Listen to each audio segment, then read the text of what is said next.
আল্লাহ নবী সাল্লাল্লাহু আলাইহি সাল্লাম বলেন, কোন বান্দা যখন গুনাহ ছেড়ে দিয়ে তওবা করে আল্লাহর দিকে ফিরে আসে, আল্লাহর কসম নবী বলেন আল্লাহ তাআলা সবচেয়ে বেশি খুশি হন।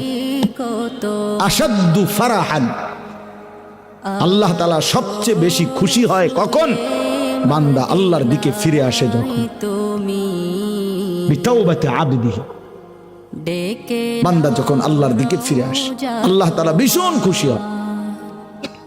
গুনার নাফরমানের জিন্দেগি ছেড়ে দিয়ে আল্লাহর দিকে যখন ফিরে আসে, আল্লাহ তাআলা তখন 7 আসমান সাজিয়ে দেয়। ফেরেশতাদেরকে বলে, আসমান সাজিয়ে দাও, জান্নাত সাজিয়ে দাও।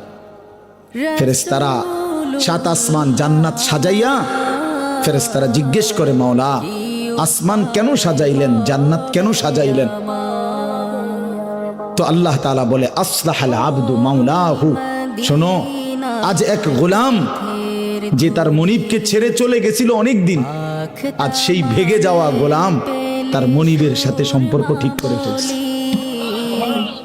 আমার এক গোলাম আজ অনেক দিন আমারে ভাইগা গেছিল, সেজদা দেয় নাই, আমার হুকুম মানে নাই, পায় অনেক দিন থেকে আমার থেকে দূরে ছিল, আজ সে আমার কাছে ফিরে আসছে।